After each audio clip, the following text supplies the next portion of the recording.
Hello friends, welcome to TMXing Adventures. Lisa here. The kids and I have just got back from town. We had some jobs to do today and I'm actually doing a reheat, and I thought I'd turn on the camera and show you how we do it because we do it a little different. We have not had a microwave in over 14 years.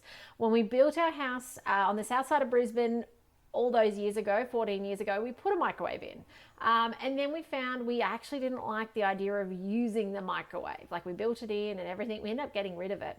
We decided that we just didn't like that method. There was a few too many question marks on whether that's good or not for one's health, and we just decided not to. We weren't using it much anyway. Like, typically we'd use it to defrost the meat when we forgot to get it out. And then inevitably, right, you defrost it and you end up with like a big cooked bit on one end and like juicy on the other. So anyway, it's been long gone. These days to defrost, we defrost in a sink if we need to with some water, but we also do a lot of reheating. And typically if it's something like, I don't know, lasagna with cheese on top, then in the oven, but at the moment we have no oven. And the other way we reheat a lot is over steam. So if we have leftover curry, it goes in a dish, it goes in the varoma, we will cook our rice underneath, and while that rice is cooking, it's actually reheating the curry. And this is feeding 6 of us, okay? So you don't have to do that much, but you can. Today I thought I'm going to actually now I've not reheated in my TM7 yet, so I thought I've got to do this with you guys. Hello Janelle, lovely to see you on today.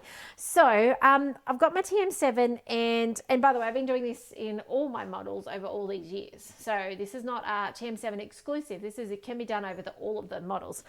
Depending on how long you want to steam for, depends on how much water you put in your Thermomix. So I just use the little dots up the back of the bowl as the guide. Is this camera on? It is, yep, great. So we've got 500 mils, 1 litre, 1.5, 2, and then a max line of 2.2.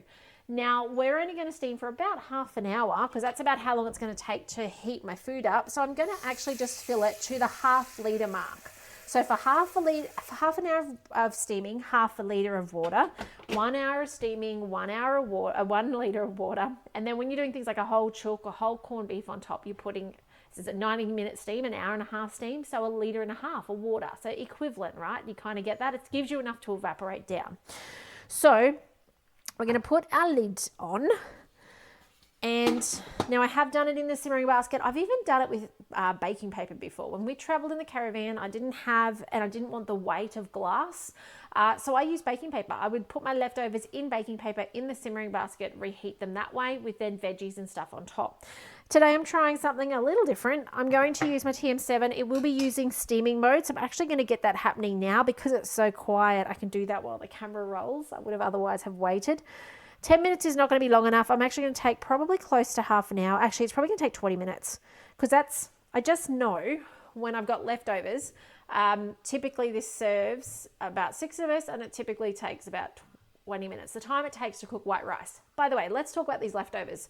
Last night I did a cook along. So if you are a consultant in my team, we do cook alongs together. So we jump on Zoom in the evening, and we cook a dish, and we cooked out of the brand new cookbook. We learned how to manually use our TM7s because for some that is completely new. Manual cooking is new. Mind you, in saying that, the recipes from the magazine are not in Cookie Do yet, so we had to do it this way. And then we made this beautiful Korean pulled pork buns with pickle salad. So I've got my leftovers because we do it at night time. These become tomorrow, but this is my beautiful pickle salad, and it's beautiful. Very Korean to the roots of it. Like, you can taste the Koreanness in it. Then we made not meatballs. I shouldn't talk and eat. Bread rolls. So these were steamed. Try not to drop them. These were steamed over the top of the beautiful pulled pork underneath, which I used chicken thighs. Okay, so I didn't have pork. Couldn't get it readily available, a bit more expensive too, so I used chicken thighs. So while you cook this up, it is steaming your beautiful rolls on top. So today, to reheat that, I don't need to reheat the salad, okay? But to reheat it, we're going to put that on top. We're going to grab our buns. Now, our buns are not going to fit right there as they are. I'm going to gently pull them apart. If you've never made steamed buns, and this is exactly the reason I do the cook along that I do, it's something that some of you might have done once, maybe, but I bet you most of you have not made steamed buns before, right? So it's something that once you've done it and you know that skill, you're like, I can do this now. I can do steamed buns. I don't have an oven. I can still do bread. How cool is that?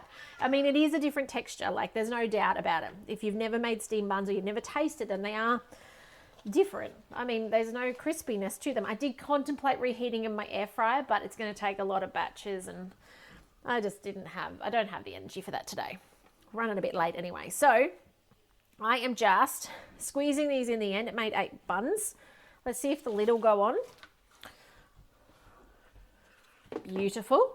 I do like the new capacity. I probably would not have been able to squeeze all that into the TM6 Varoma. You'd want to put it, if you've got a TM6 or a TM5 or a 31, check your sizings. You probably need a rounder dish to have the capacity to spread in. But see, you probably have an oven. I would have put those bread rolls into an oven on 80 degrees and just left them in there for 20 minutes if you don't have a TM6 with that capacity. I would still reheat my meat over the steam. I like that. It means it doesn't dry out. It stays warm. I will also reheat things like risotto. The risotto will go in a glass dish and go in the top here and reheat over steam. The only things, as I said, that I draw the line at, typically would go in the oven is things like melted cheese. So things like the lasagnas, the shepherd's pie, the things that have that melted cheese on top, to re-crisp them up, there's something special about that. And I would normally put that in an oven if I had that opportunity to. So that's it for me today. Just a little there's a different way to do things. That's all this is today, is just showing you there's other ways that are possible. When you don't have a microwave, you don't have an oven, and you want to reheat your food, you can do it in your Thermomix. And as I said, you just have to weigh up how much time I need to cook for, and then work out the amount of water. By the way, TM31, TM5, TM6, same for the water rule, half an hour, half a litre, 1 litre, 1 hour, etc. You'll need to use Varoma. So you would put 20 minutes, you would put Varoma, speed 2, just see if that's not, it might be too fast, it might have a bit much movement, you might need to turn it down to speed 1, and just, that's how you will heat with yours. If you've just got a small single portion, put it in your simmering basket. And just remember as well, when you do go to remove these things, that glass dish is going to be piping hot again. Okay, it's going to be really hot. I will probably try to come back and stir it in about 10 minutes time to just move the cold center to the outside. I will try. We'll see. It doesn't always happen. Doesn't matter if it doesn't. It tends to be really hot by the time I come back to it. But do remember that if you're using glass, which most of you will be, that's going to be hot. Okay, we are cooking with steam. Steam is hot. So just be mindful of that. You'll need your oven mitts to pull that out. The bread rolls, they can just stay in there and be, carry that to the table. Actually, the whole lot can get carried to the table, right? But when you go to remove that center bit, it's hot. Okay, don't be fooled. But otherwise, guys, I hope this tip has been helpful for you today. If I can help you get a TM7 on the bench, come say hi, visit me on my website. I'd love to support you. Those of you with TM31s, TM5s and TM6s, I hope you're taking away lots of hits and tips for your Thermomix. I have 700 and something videos here on YouTube, and just a recipe library to support you to get inspired and get confident with your Thermomix. So check them out, search them, you'll find heaps of different things there. And those of you with getting the TM7s now, you can make TM6 recipes in your TM7. How cool is that? So, but otherwise, have a great day. Take care. If I can help you answer questions, reach out. I'd love to hear from you. But I'll see you in the next video soon. Bye for now.